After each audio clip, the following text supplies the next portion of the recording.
भीष्म पितामह कलिकाल में एक भक्त के रूप में प्रकट हुए जिनका नाम था सेन नाई, जो बाल काटते हैं।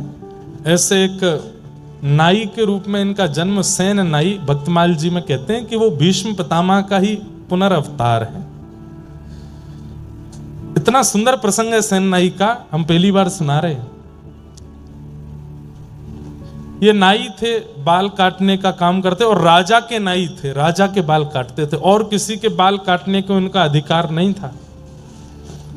तो नगर के राजा के नाई थे। एक दिन इनके मन में बड़ी भक्ति जगी तो कथा सुनने गए। तो कथा में व्यास जी बता रहे थे कि गीता में भगवान कहते हैं मासा नाम मार्गशीर्षो, हम मार्गशीर्ष महीना मैं हूं, इन भावों में ये मैं हूं, इन भावों में भगवान अपनी विभूतियों का वर्णन कर रहे थे। सब लोग ध्यान से सुनिएगा, 10-15 मिनट और सुनो फिर विश्राम करेंगे। और तभी भगवान गीता में कहते हैं कि मानवों में जो राजा है वो मैं हूं। जहां कहीं भी राजा हैं, भगवान ने यह बात कही है कि राजा मेरा ही प्रतिनिधि है। राक्षसों में प्रहलाद मैं हूं, भगवान स्वयं कह रहे हैं। तो सेन नाई बैठ करके कथा सुन रहे थे, बोले कि मानवों में राजा मैं हूं, राजा मेरा ही प्रतिनिधि है। तो नाई तो बड़ा प्रसन्न हो गया, बोले मुझे ठाकुर जी मिल गए। अपने राजा की इतनी बढ़िया हजामत करते, उनके हाथ पांव दबाते, मालिश करते, खूब हाथ पैर दबाते, सिर और बढ़िया प्रेम से सेवा करने लगे। बोले कि यही हमारे भगवान हैं। अब तो वो राजा के हफ्ता में 1-2 बार जाके हजामत करते और उसके बाद कभी समय मिलता तो कथा सुनते। एक बार कथा में व्यास जी ने बोला कि बिन गुरु के हुए ठाकुर जी प्राप्त नहीं होते। तो सेन नाई जी के मन में आया कि अब मैं गुरु कहां से खोजूं। तब किसी ने इनको बताया, बोले काशी में विराजमान है श्री रामानंदाचार्य जी महाराज, आप उनकी शरण में चले जाओ, वो बहुत अच्छे गुरु मिलेंगे। और श्री सेन जी काशी चले गए। काशी में जाकर के रामानंदाचार्य जी से दीक्षा लेने का खूब प्रयास किया, लेकिन रामानंदाचार्य जी ने दीक्षा किसी कारण से नहीं दी, व्यस्तता के कारण, साधना के कारण। एक बार एक संत इनके पास हजामत कराने आए अपनी, तो ये उनके केश काट रहे थे, मतलब मुंडा कर रहे थे, बिल्कुल सारे बाल उड़ा रहे थे। शिखा छोड़ दी तो संत विरक्त थे, उन्होंने कही शिखा भी काट दो। उन्होंने कही अरे आप कैसी बात कर रहे हैं, मैं शिखा नहीं काटूंगा, ये तो बहुत बड़ा पाप है। बोले अरे मैं विरक्त हूं, विरक्त शिखा सूत्र नहीं रखते। सेन नाई जी बोले आप जो कहेंगे सब स्वीकार है, पर शिखा नहीं काटूंगा। तो बोले भैया काटनी पड़ती है, हम विरक्त हैं, हम शिखा नहीं रखते।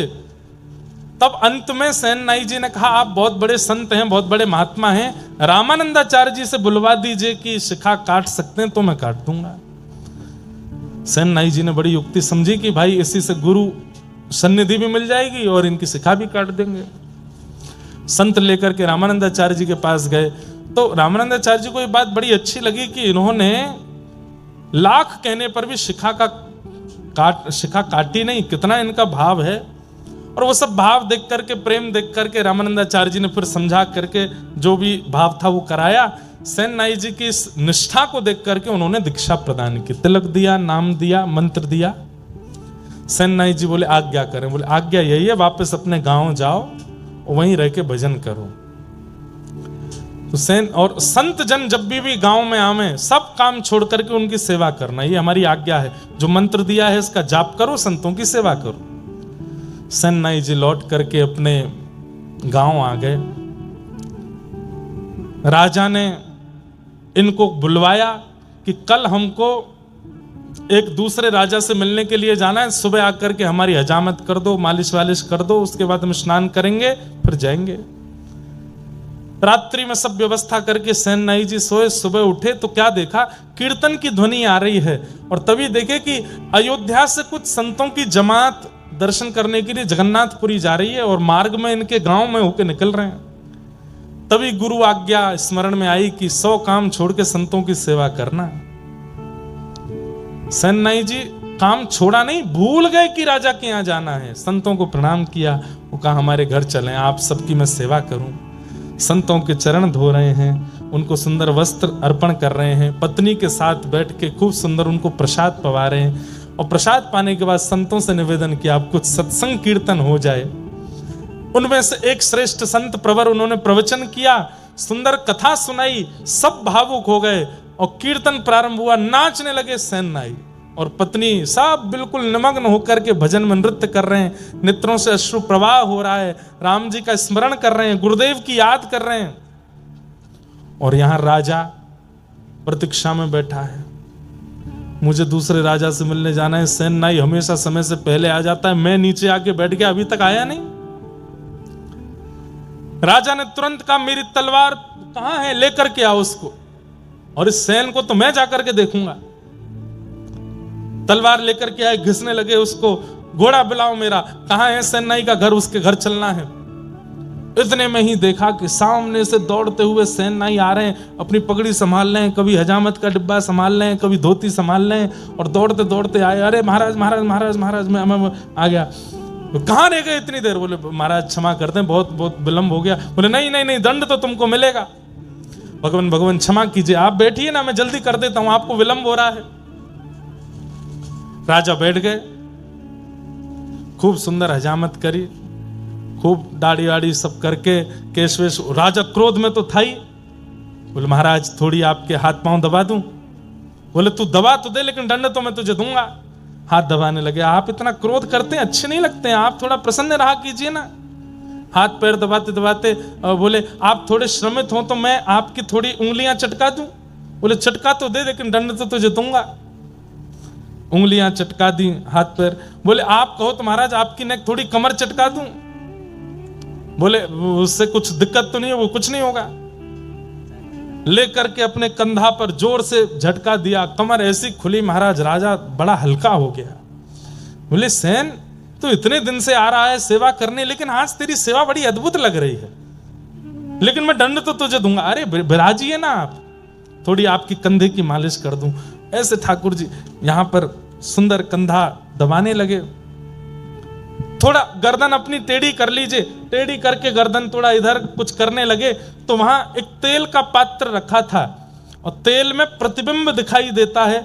जैसे ही तेल की ओर राजा देखने लगे, वो देख नहीं रहे थे, बस मुख इधर किया तो दिख रहा था। जैसे ही देखने लगे, सेन नाई ने जैसे ही अपना मुख इधर किया तो प्रतिबिंब में क्या दिखा? मोर मुकुट, कटाक्ष नेत्र, नाक में सुंदर नथ बेसर, ऐसी मधुर मधुर मुस्कान। पीछे मुड़ करके देखें तो सेन नाई और प्रतिबिंब में देखें तो ठाकुर जी। राजा बोला ये मेरी आंखों का भ्रम है कि क्या है, पता नहीं हो क्या रहा है।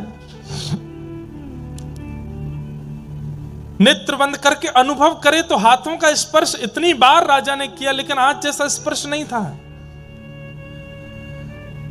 राजा सोचने लगे कहीं ऐसा तो नहीं है सच में ये ठाकुर जी ही हो।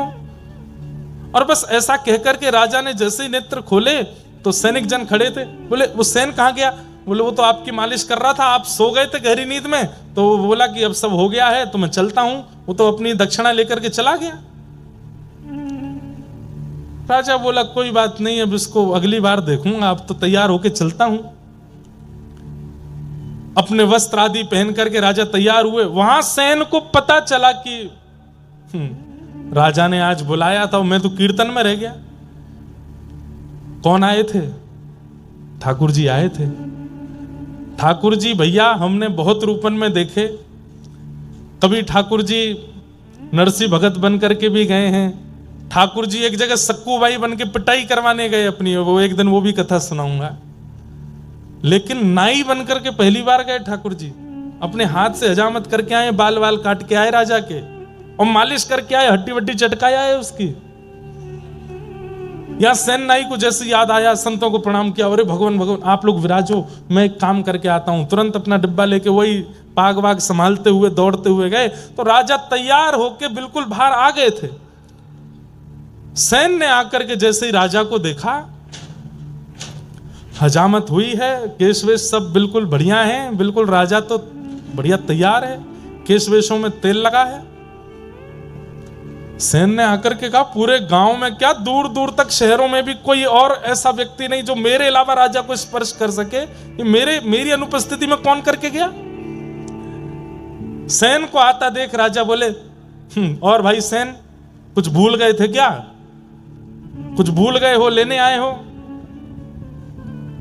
सेन बोले भूला तो कुछ नहीं। कुछ नहीं भूले तो फिर क्यों आए हो? आपने कल बुलवाया था मुझे। अरे तो कितनी बार आओगे? सुबह आके तुम सब करके तो गए, अब क्यों आए हो दोबारा? सेन बोला मैं नहीं आया था, मेरे घर तो संत जन आए हुए थे, मैं उनकी सेवा में लगा था, कीर्तन कथा चल रही थी मेरे घर में, तो मुझे देरी हो गई तो मैं दौड़ा दौड़ा आया कि आपकी हजामत करूं। सैनिक जन बोले अरे तू क्या पागल हो गया, भांग वांग खा के आया है क्या?